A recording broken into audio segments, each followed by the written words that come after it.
কিন্তু হজ কাজা হয়ে গেলে কাজা করার কি নেই, সুযোগ নেই। যদিও বদলি হজে একটি অপশন রয়েছে, বদলি হজ করলে ওলামায়ে কেরাম বলেন আশা করা যায় যে আল্লাহ তাআলা তাকে ক্ষমা করে দিতে পারেন। এই জন্য হজের গুরুত্ব তো বেশি। হজ ফরজ রয়েছে কত হিজরিতে? ঐতিহাসিকগণ একাধিক মতামত পেশ করেছে। কেউ বলেন ষষ্ঠ হিজরিতে, কেউ বলেন সপ্তম হিজরিতে, কেউ বলেন অষ্টম হিজরিতে। তবে সব থেকে পরিধানযোগ্য, গ্রহণযোগ্য, শক্তিশালী যে মত সেটি হলো হজ ফরজ হয়েছে নবম হিজরিতে। নবী করিম সাল্লাল্লাহু আলাইহি ওয়াসাল্লাম কোন কারণবশত সে বছর হজে যেতে পারেননি, তিনি হজ করেছেন দশম হিজরিতে, তার সেই ঐতিহাসিক বিদায়ী হজ। হজ ফরজ হওয়ার আয়াতে কারিমা সূরা আলে ইমরানের 97 নম্বর আয়াতে কারিমা। এই আয়াতে কারিমা নাযিল হয় নবম হিজরিতে। সুতরাং হজ ফরজ হয়েছে কত হিজরিতে? নবম হিজরিতে। এই আয়াতে কারিমার ভিতরে আল্লাহ তাআলা বলেছেন ওয়ালিল্লাহি আলান নাস হিজ্জুল বাইতি মান ইসতাতা ইলাইহি সাবিলা ওয়া মান কাফারা ফাইন্নাল্লাহা গানিয়্যুন আনিল আলামিন। আল্লাহ তাআলা এখানে বলে দিয়েছেন যে আল্লাহ তাআলা সন্তুষ্টির জন্য মানুষদের উপরে বাইতুল্লাহ হজ পালন করা ফরজ করে দেওয়া হয়েছে। সুতরাং যাদের সামর্থ্য থাকে তাদেরকে হজ করতে হবে। এই আয়াতে কারিমা যখন নবী করিম সাল্লাল্লাহু আলাইহি ওয়াসাল্লাম তেলাওয়াত করলেন, উযাইর গোত্রের এক ব্যক্তি দাঁড়িয়ে বলেন, ইয়া রাসূলুল্লাহ, কোন ব্যক্তি যদি হজ না করে সে কি কাফের হয়ে যাবে?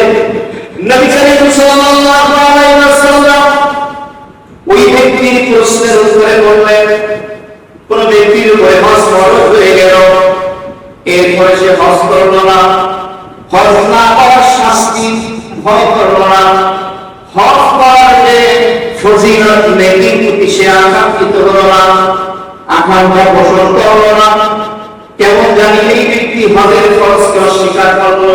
আর যে ব্যক্তি হজের ফরজকে অস্বীকার করে সে কাফের হয়ে যায়।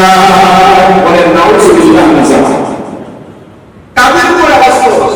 ওয়ালিল্লাহি আলান নাস, আন-নাস এই শব্দের অর্থ হলো মানুষ, মানব সম্প্রদায়।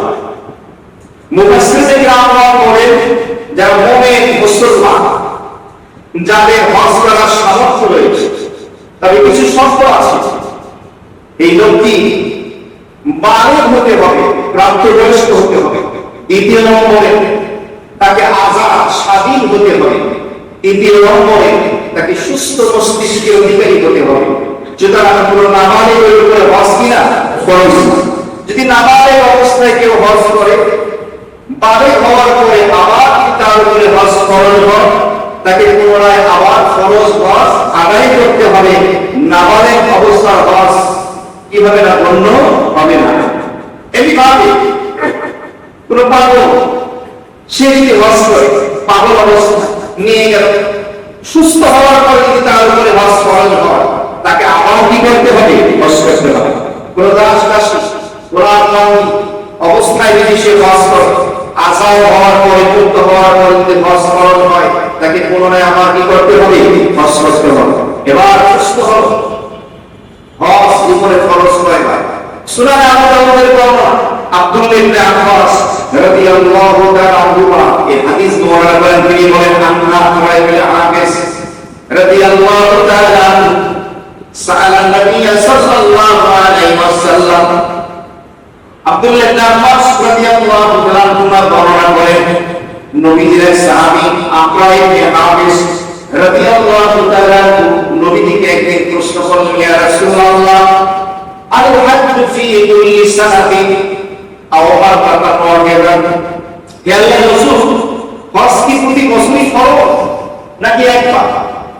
ফাকাল বাল মাররাতান ওয়াহিদাতান ফামান যালা ফাহুয়া তাতাওউ। আল্লাহ নবী বললেন, না, জীবনে হজ ফরজ হলো একবার। যে ব্যক্তি এরপরে একাধিকবার হজ করবে, সেই হজগুলো তার নফল হজ